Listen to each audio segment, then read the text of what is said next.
Apabila setiap kali terbuka saluran percuma hiburan Korea Selatan di kaca televisyen, pasti ramai orang mengalami masalah dalam membezakan wajah artis-artis terkenal Korea Selatan ini. Sebenarnya ramai lagi pihak yang menghadapi kesukaran untuk membezakan identiti setiap kumpulan K-pop yang ada dek kerana wajah mereka yang seakan-akan sama. Lebih lucu lagi apabila masalah ini turut diakui berlaku oleh kerajaan Korea Selatan sendiri. Ini jelas membuktikan masalah ini bukan disebabkan kita tidak peka atau bersikap rasis. Realitinya memang wajah idola-idola K-pop ini majoritinya hampir sama. Kenapa perkara ini berlaku? Teruskan bersama Paling Top.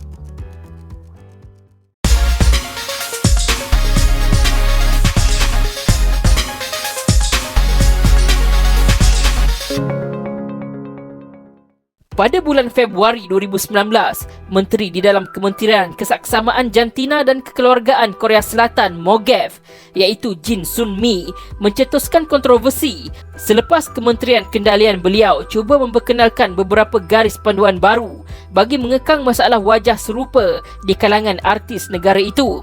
Hasil dari kajian yang telah dijalankan kementerian mereka mendapati terdapat banyak unsur negatif dipromosikan secara terbuka di kalangan penggiat industri hiburan yang mengakibatkan wujudnya tekanan kepada karyawan dan peminat untuk menetapkan standard tata rias wajah yang sekata dan sama.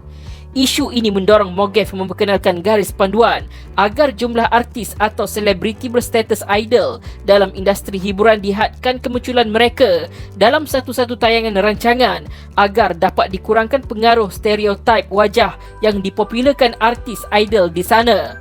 Menurut MOGAF, sebagai badan berkuasa, wajar untuk mereka mempersoalkan kenapakah wujudnya keperluan menyamakan setiap anggota kumpulan yang ada dengan memperlihatkan semua anggota K-pop memperagakan gaya rambut, wajah dan solekan yang sama.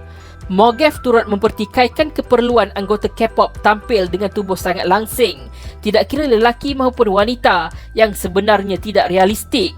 MOGAF juga mengkritik keperluan industri hiburan dengan menekan artis-artis wanita untuk tidak malu mendedahkan tubuh sebagai kaedah promosi utama.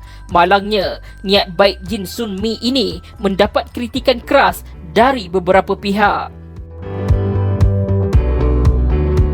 Bagi pihak yang memahami niat sebenar di sebalik saranan MOGAF ini, mereka beranggapan syarat tersebut mengandungi usaha kerajaan Korea Selatan dalam memastikan masyarakat mereka dapat keluar dari kepompong imej standard yang telah menghantui mereka. Ini kerana masyarakat mereka mengakui wujud satu stereotip wajah yang perlu dicapai setiap artis, tidak kira lelaki maupun wanita, untuk bergelar seorang idola. Standard ini walaupun mencipta imej artis yang bergaya, ianya turut sama mengakibatkan banyak masalah dan isu lain yang timbul. Antaranya adalah tekanan kepada artis serta peminat untuk melakukan pembedahan plastik bagi menyempurnakan wajah mereka. Selain itu, pengamalan diet yang keterlaluan sehingga membahayakan diri sendiri serta penggunaan kaedah-kaedah tidak sihat yang lain dalam memastikan standard yang ditetapkan mampu dicapai walau dengan apa cara sekalipun. Garis panduan bersifat pilihan itu bukanlah satu ketetapan yang wajib yang harus diikuti pengendali televisyen di Korea Selatan, namun mengundang kritikan beberapa orang pemimpin pembangkang yang disokong peminat fanatik artis-artis yang ada. Pengkritik melihat perkara itu sebagai satu usaha campur tangan kerajaan dalam menetapkan apa yang boleh atau tidak dalam aspek wajah dan tubuh yang melibatkan individu penggiat industri hiburan tempatan. Satu petisyen rasmi dibuat bagi mendesak agar garis panduan itu ditarik semula. Bagi mereka yang menandatangani petisyen ini, campur tangan kerajaan ke atas isu tersebut tidak sepatutnya berlaku dan kerajaan sepatutnya menggembleng tenaga mereka kepada isu yang dikatakan lebih bermanfaat. Ekoran tekanan yang dihadapi 2 hari selepas diperkenalkan, kertas cadangan MOGAF itu ditarik semula. Ini membuktikan betapa berkuasanya industri hiburan Korea Selatan dalam mempengaruhi tindakan peminat serta dasar kerajaan mereka sendiri. Tidak dapat dinafikan, ramai di kalangan artis Korea Selatan secara semula jadinya sudah dikurniakan wajah kacak dan cantik tanpa perlu menambah baik wajah sendiri. Tetapi bagi mereka yang kurang bernasib baik dan masih mahu berjaya, jalan paling mudah adalah dengan melakukan pembedahan plastik. Populariti pembedahan plastik di Korea Selatan berada pada kadar tinggi dan meletakkan negara itu dalam kedudukan teratas nisbah populasi yang bertindak menjalani pembedahan. Tekanan untuk diterima dalam peringkat sosial juga memaksa ramai rakyat Korea Selatan memilih jalan pembedahan untuk menjadi cantik disebabkan oleh standard penerimaan masyarakat yang terlalu tinggi. Kulit mestilah terlebih cerah dan tubuh pula mestilah langsing, dan ini memaksa individu yang mahu diterima melakukan banyak perkara kurang sihat.